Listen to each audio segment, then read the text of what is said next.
de nuevo un nuevo encuentro diario en torno a la Escritura. Os envío un fuerte abrazo para que podamos confortarnos los unos con los otros a través de este precioso proyecto que tenemos de una iglesia virtual que ahora mismo sustituye por las necesidades que estamos viviendo los momentos especiales. Te invito a que cojas tu Biblia, la pongas en tu mano, para que puedas ir comparando y disfrutando de estos encuentros diarios que compartimos para la lectura del día. Seguimos con el Evangelio de Marcos, todos lo conocéis, ya llevamos bastantes capítulos, porque vamos analizando porciones diariamente para que nuestro programa sea concreto, conciso y podamos disfrutar del tiempo en reunión cada uno de nosotros. En el día de hoy tenemos dos pequeñas secciones, sobre todo esta, que es la más pequeña, que nos habla de cómo Judas ofrece la vida de Jesús. Si recordáis tal vez el programa anterior, vimos en el Evangelio de Marcos, en el comienzo del capítulo 14, vimos que los dirigentes religiosos, los sacerdotes, los escribas, buscaban un pretexto para matar a Jesús, es decir, para entregarle en manos de los romanos, ya que ellos no podían matar a nadie. Ellos podían castigar con el látigo, pero no podían matar a nadie. Pero decían, en la fiesta no, es decir, en la Pascua no, pues tenían miedo del pueblo. Escasamente un día después de cuando ocurre el texto que acabamos de leer, en 14, 1 y 2, hay alguien que les facilita y así ellos no serían responsables delante del pueblo. Dice el texto, Judas de Iscariote, uno de los 12, fue a los principales sacerdotes para entregárselo. Ellos se alegraron al oírlo y prometieron darle plata y buscaban cómo entregarlo cuando fuera oportuno. Cuando hablamos de esta situación, tenemos que recordar una idea fundamental, y es cierto que Jesús vino para tener una vida, morir, resucitar, para llevar el plan de salvación a su comienzo con toda la plenitud.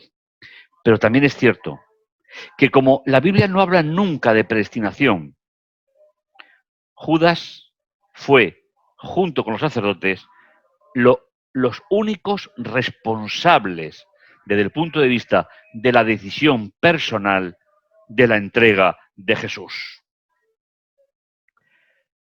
Marcos sigue con su itinerario y ahora nos lleva a la última Pascua. A la última Pascua de la vida de Jesús, antes de ser entregado para derramar su vida por cada uno de nosotros.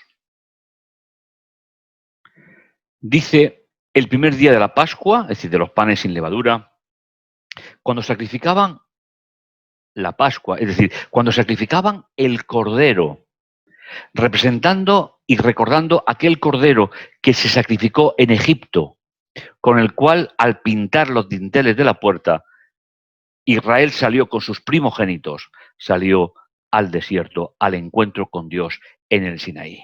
Pues bien, en ese momento, cuando era el atardecer, el comienzo del día 14 del primer mes del calendario hebreo, los discípulos le hacen una pregunta a Jesús. ¿Dónde quieres que vayamos a preparar lo necesario para que comas la Pascua? Era habitual, era algo que Dios había instituido en Egipto todavía, de que cuando la familia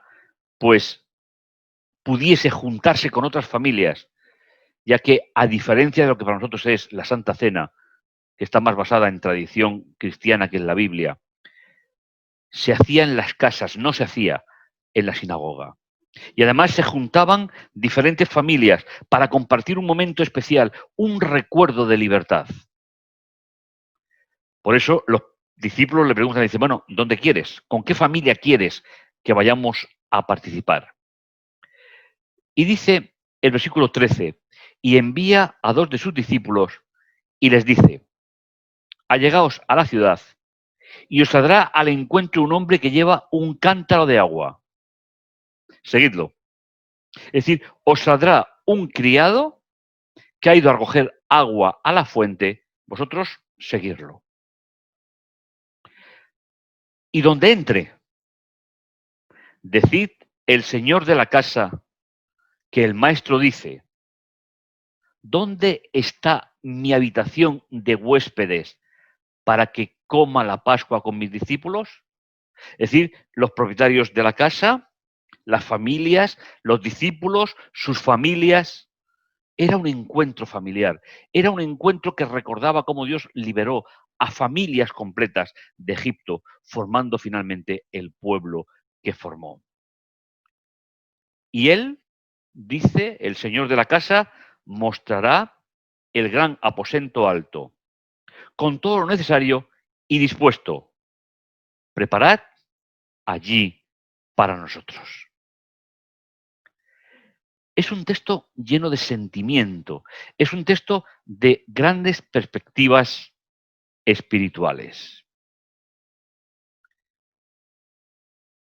El siguiente relato que de forma inmediata Marcos nos cuenta es: salieron pues los discípulos y fueron a la ciudad y encontraron tal como les dijo, y en esa casa prepararon la Pascua.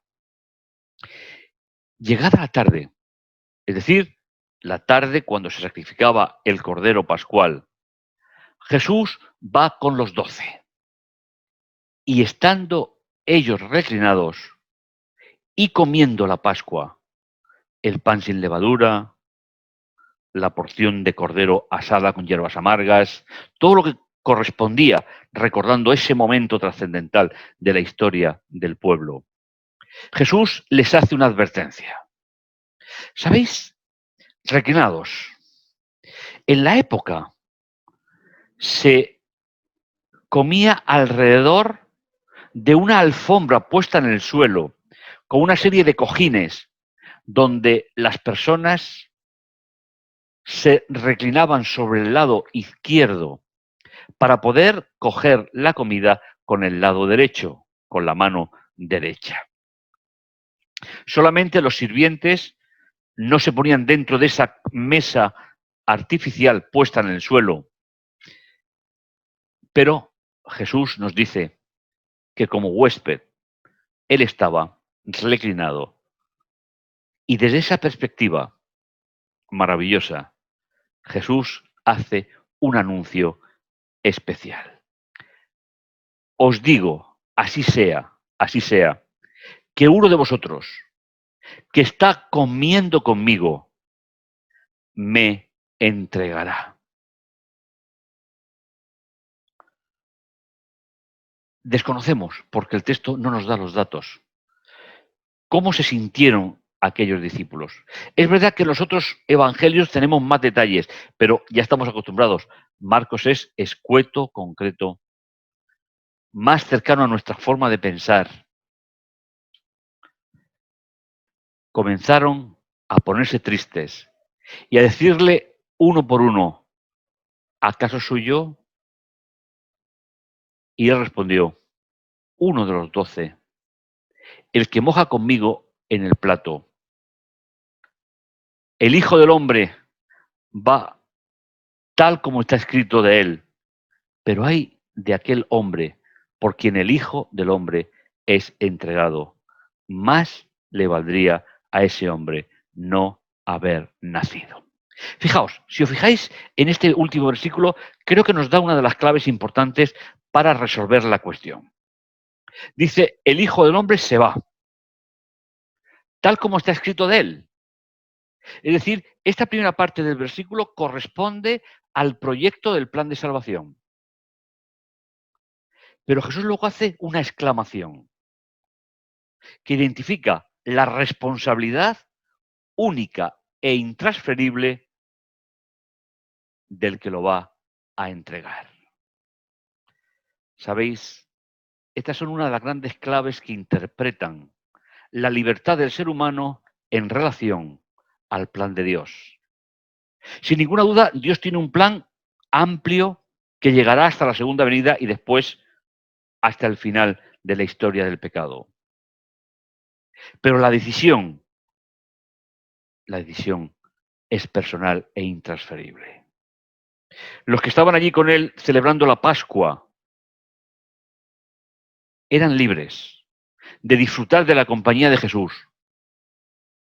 Pero hubo uno que también siendo libre decidió entregar a Jesús.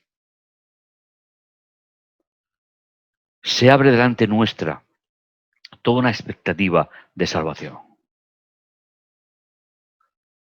El que lo entregó, responsable por sí mismo, y el maestro de los maestros, entregando su vida por cada uno de nosotros, para abrirnos los sepulcros el día que vuelva en gloria y majestad.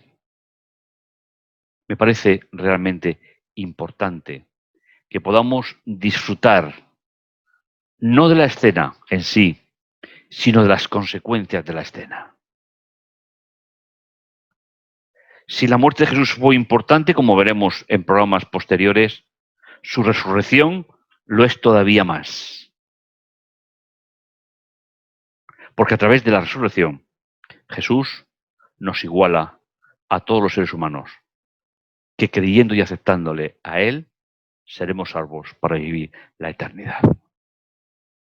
No te pierdas ese momento. Disfrútalo. Disfruta por la fe y la esperanza ver venir a Jesús en las nubes de los cielos. Lo que hayamos pasado en nuestra historia quedará en un segundo plano cuando Jesús aparezca. Así llegamos al momento de la oración, de levantar nuestra vida hacia el trono de la gracia para que el Señor pueda dirigir y pueda seguir utilizándonos en la esperanza bendita de encontrarnos un día con Él. Vamos a orar. Vamos a sumar a tus oraciones y a las mías un propósito. Si os parece, vamos a agradecerle a Jesús que no retuviera su vida, sino que al darla a nosotros nos da la vida eterna. Oremos. Bendito y bondadoso Dios que estás en los cielos, te agradecemos el privilegio de ser hijos tuyos. Señor, tú estuviste en la tierra, tú llegaste a comprender desde tu humanidad cuál es la circunstancia de cada uno de nosotros. Por eso, Señor, uniéndome a las oraciones de mis hermanos, te queremos agradecer que abrieras la puerta a la eternidad, que tuviésemos en ti la seguridad de que tenemos más tesoro que nuestra vida en este momento y que tenemos una expectativa que nos llevará al reino de los cielos. Gracias por todo, Señor.